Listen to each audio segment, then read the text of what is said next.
The spreadsheet that Kevin just went through is a great way to calculate how much you can spend on PPC to be profitable or not. But when you're just starting out, the goal shouldn't be immediate profit from PPC. As Kevin mentions, you're going to spend more, especially at the beginning, in order to see results from PPC because your campaign is new and has no relevancy history yet for Amazon's algorithm to draw from. So depending on your budget and how aggressive you want to be, the goal should be a break-even ACoS so that you're not necessarily losing money on PPC or even 100% ACoS. When just starting out, this can be a good strategy to get you ranked quicker on the keywords you're bidding on. The sooner you're ranked for those keywords, the sooner you'll be indexed for those keywords. And why is that important? Because being indexed for relevant keywords helps you get organic sales on those keywords. And that's the primary goal for selling on Amazon. Once you have those organic sales, that is when you can start looking at the total ACoS to gauge your campaign success. As Kevin mentioned, your tacos is your total PPC spend divided by total sales. Since PPC is pretty much considered a cost of doing business on Amazon now, the total sales and tacos metrics will become the most important to measure. In this module, we're going to take a look at a client account in ads to show you how PPC can affect total sales and tacos. We'll also dive a bit deeper into where and how to use dynamic bidding and placement bidding, which Kevin mentions at the beginning of the last module. So let's take a look at that account. So first I want to add a disclaimer that what I'm showing you isn't necessarily representative of every seller's results, but it does highlight how PPC can effectively increase your organic sales.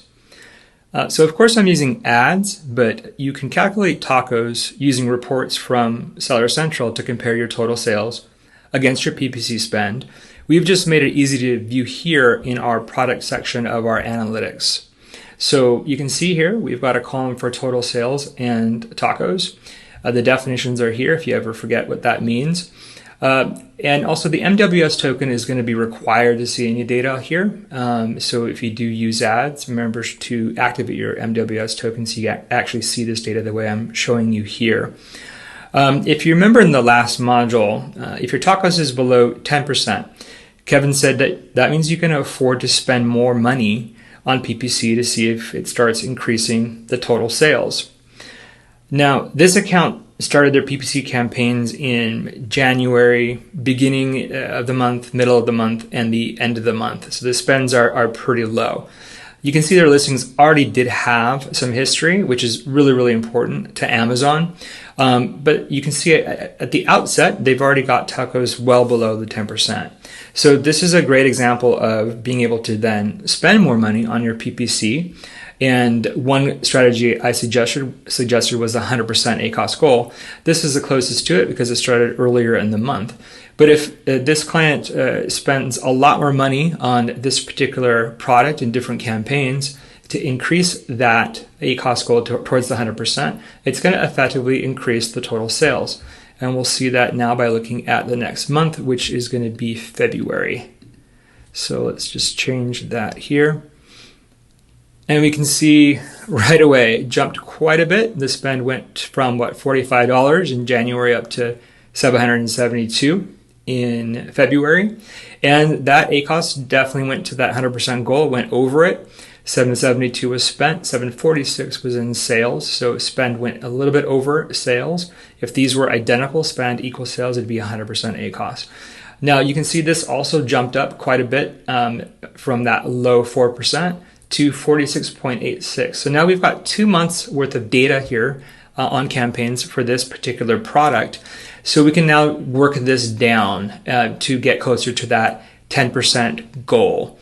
So the other campaigns that were also here also did increase as well. This is a new product that they started the PPC campaigns in early February. It wasn't listed in the January screenshot that I just showed you. But you can see here for this one, again, very low ACoS, well below 10%, so we can throw some more money at it. It's almost at that 100% ACoS target. So let's see what that did in March.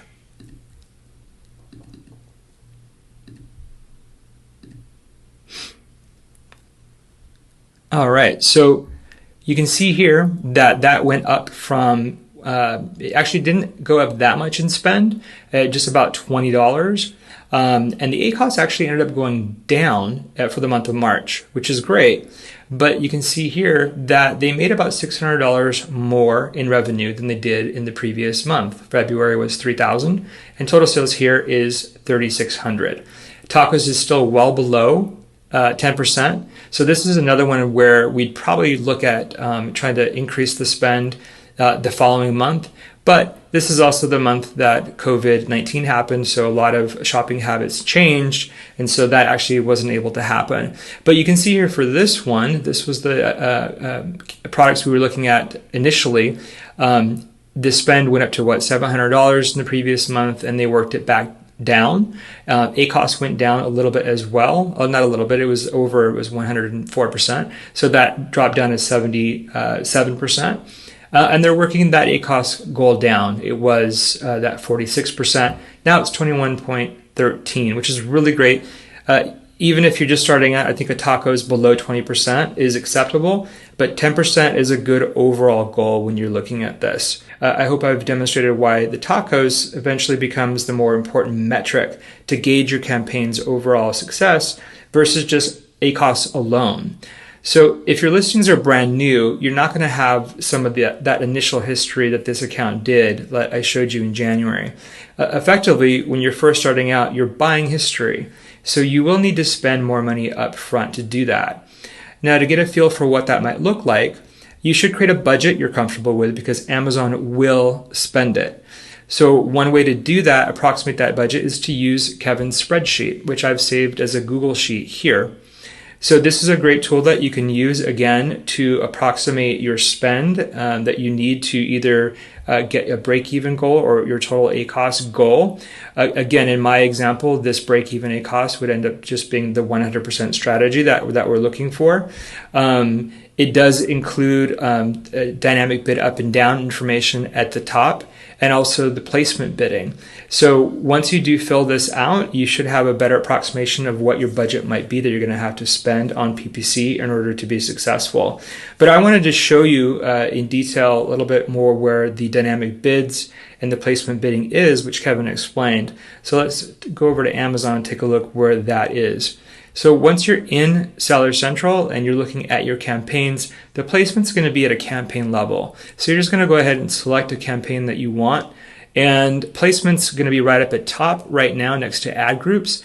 All of this is going to be moving over to the advertising console soon. So depending on when you're looking at this, these menu options that you're seeing here are going to eventually end up being just on the left-hand side.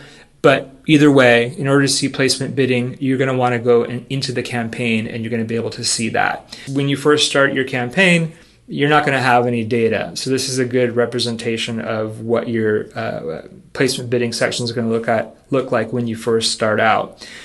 You can think of this section as kind of automation for new campaigns without history, because for new sellers, that's kind of exactly what it is. Again, new campaigns are going to have higher ACOS and less impressions. So placement bidding should only be used in campaigns with no more than 10 keywords to help you really monitor your budget, and no more than 5 keywords if they have really high search volume, which Kevin recommends. If you also recall, Kevin recommended a 10% to 20% increase on top of what the highest suggested bids are in Amazon to start on when you first start bidding on keywords in order to rank for those keywords. It's really important to bid really high initially and so that you can start ranking on those keywords versus just accepting the suggested bid. So one way to do that without having to adjust each bid when you're first creating the campaign is to apply the suggested bid that Amazon gives you and then just double that bidding in the placements instead. On average, doubling the suggested bid that you'll see when creating campaigns will get you 10% to 20% above the highest suggested bid range per keyword anyway. So we're going to go over creating campaigns in a future module, but this is again where you're going to come and you're going to enter the information here. When first starting out, the most important placement that you're going to want to be on is top of search versus your product pages. Now, why is that?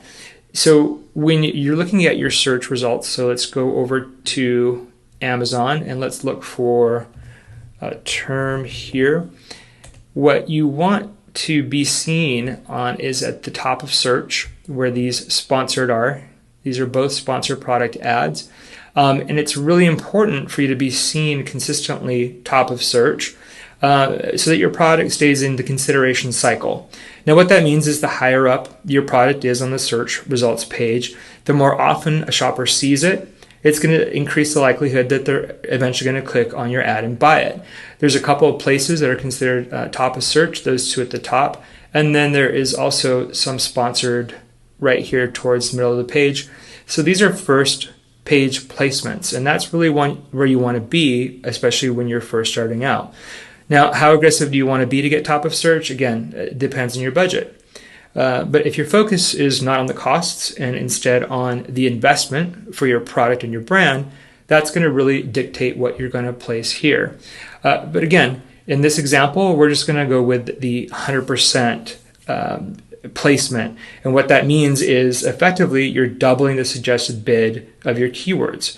So if a suggested bid for a keyword that Amazon gave you was 75 cents and you accepted that suggested bid, you're telling Amazon here you're willing to pay up to $1.50 for that top of search placement. So that 75-cent suggested bid that you accepted becomes $1.50 if it does indeed go all the way up to 100%.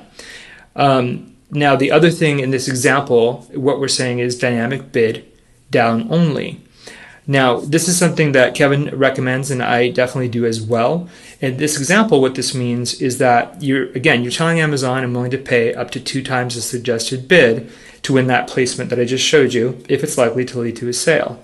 But if it's not likely, Amazon will still default to the bid down only strategy.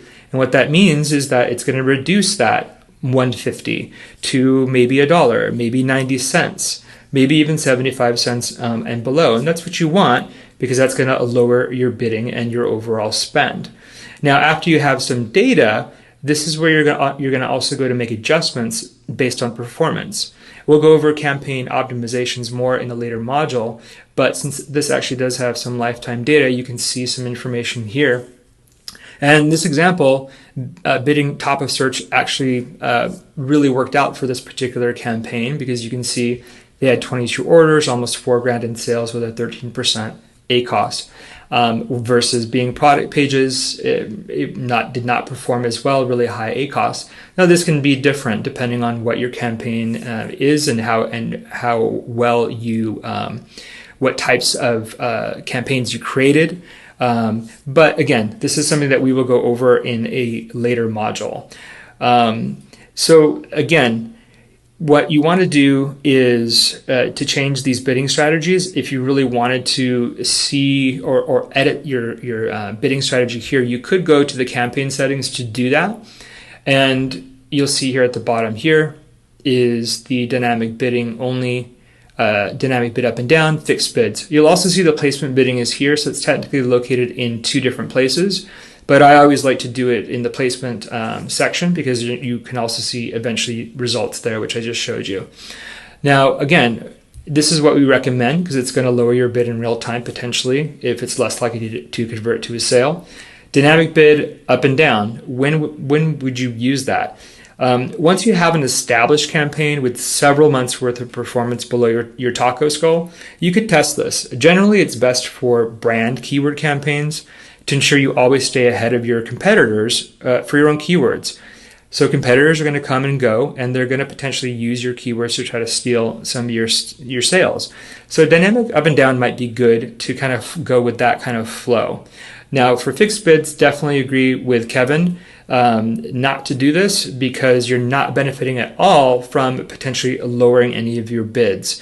One thing to also remember is that before January of last year, which this says here, this was the only strategy that Amazon had, dynamic bids down only. So really the algorithm is still built around dynamic bid down only, which is, again, another reason why it's good to just leave it there. Now, before we close this module, I wanted to add an additional method that you can use to expand your keyword list and therefore your bidding strategy. Especially when you're just starting out, you can expand your keywords that you've selected after doing your research in Magnet by using modifiers that you'll find in the automated search suggestions in the search bar. So here's what I mean by that. Let's say I go over here and I re-enter this word crutch. You can see that Amazon right away automatically gives me different suggestions. So this is what I mean by different keyword modifiers, is this list that appears when you start entering keywords. So Amazon's all about relevancy. You can bet that these other search phrases like crutches adults, crutches accessories are going to be really relevant to what shoppers are buying when they enter the keyword such as a crutch or crutches. So in fact, according to Amazon, up to 25% of shoppers use these other variations. So take advantage by adding some of these to your keyword list for your campaigns, which again, we'll be showing you how to create in a later module. But to summarize this module, basically in order to maximize your bidding strategy, you just have to remember one thing. Amazon's a search engine. So if you keep that in mind and keep that in focus, you're going to always stay ahead of the competition.